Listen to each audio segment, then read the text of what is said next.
So hello friends, आज हम बात करेंगे हाइपोग्लाइसेमिया को लेकर, यानी कि शुगर का लो हो जाना। वही क्या कहलाता है, हाइपोग्लाइसीमिया। अगर शुगर का बढ़ना हो गया तो उसको हम बोलते हैं हाइपरग्लाइसीमिया।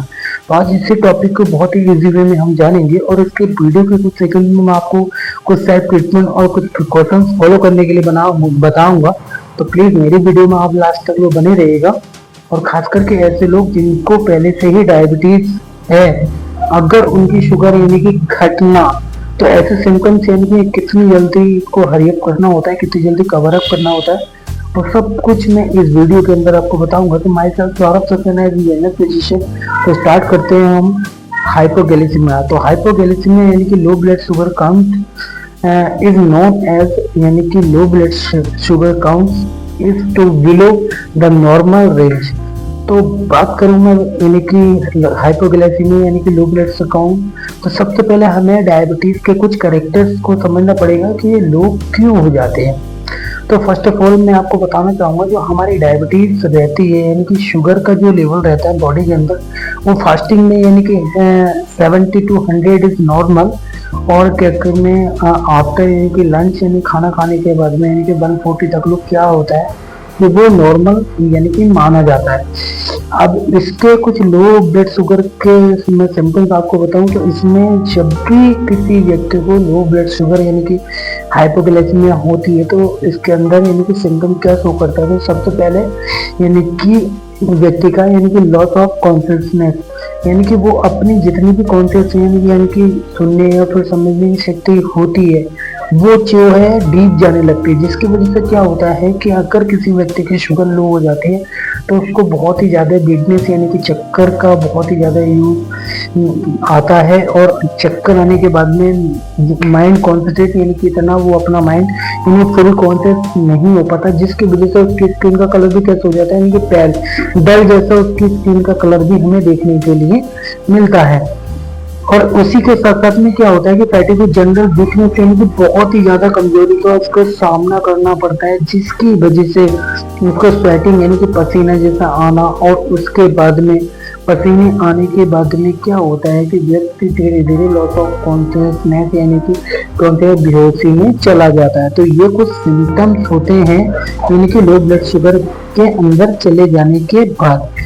और इसके बात करूँ मैं अगले सिम्टम्स की, तो वो इसके अंदर यानी कि हंगर काफ़ी ज़्यादा महसूस करता है, यानी कि जैसे कि खाने के भूख को लेकर बहुत ही ज़्यादा हंगर फील करता है, जिसकी वजह से उसको ट्रैवल यानी सोने से भी बहुत ही ज़्यादा डर लगता है, जिसकी वजह से ये सिम्टम्स शो करते हैं हमारे यानी कि लो, जिसको हम हाइपोग्लाइसीमिया बोलते हैं।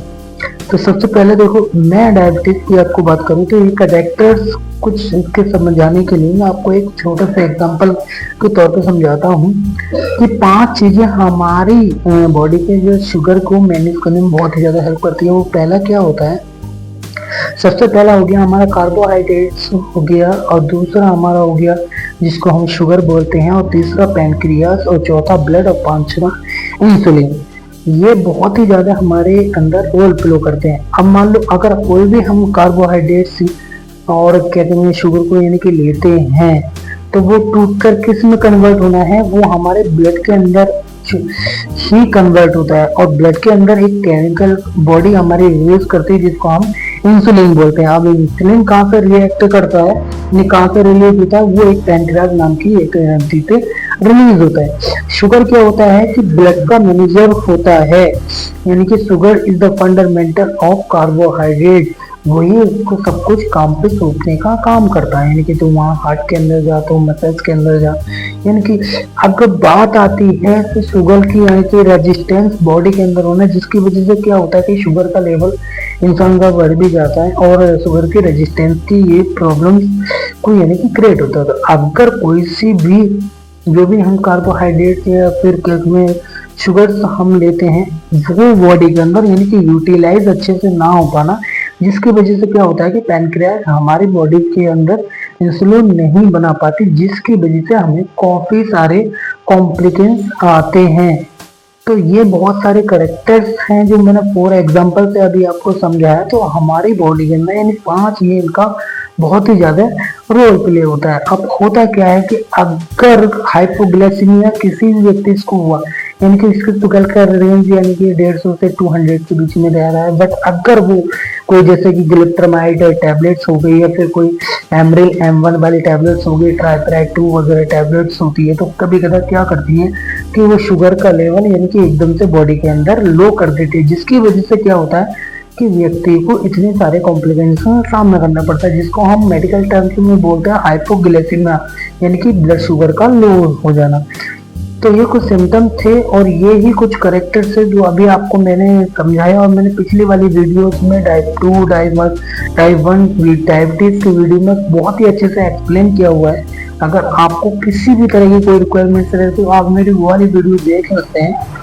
अब मैं बात करता हूँ कि सेल्फ प्रिकॉशन और सेल्फ ट्रीटमेंट की। तो अगर सबसे पहले आपको शुगर का लेवल यानी कि 1 वीक या फिर हर तीसरे दिन आपको कराते रहना चाहिए अगर आपको लो शुगर की समस्या है।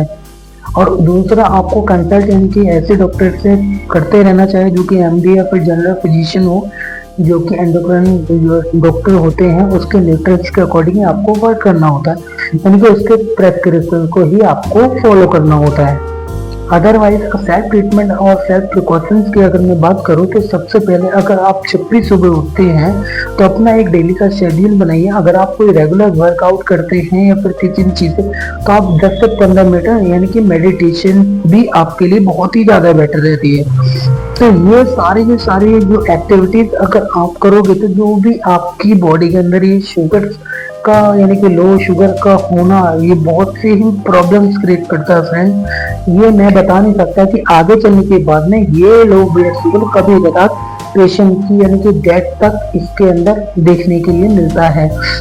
तो आपके साथ भी अगर ये चीज़ ना हो, अगर आप ये चीज़ सुधारना चाहते हैं तो आपके अगर किसी फैमिली में या फिर किसी रिलेशन में या फिर किसी भी व्यक्ति को अगर ऐसी दिक्कतों का फेस करना पड़ता है तो फर्स्ट ऑफ ऑल कंसल्ट करते रहना होता है डॉक्टर से, और हर तीसरे दिन ब्लड शुगर का लेवल हमको टेस्ट कराना कंपलसरी होता है, जिसकी वजह से क्या होता है कि टैबलेट्स की जो डोज होती है वो कभी घटती है, कभी बढ़ाई जाती है, कभी नहीं जाती।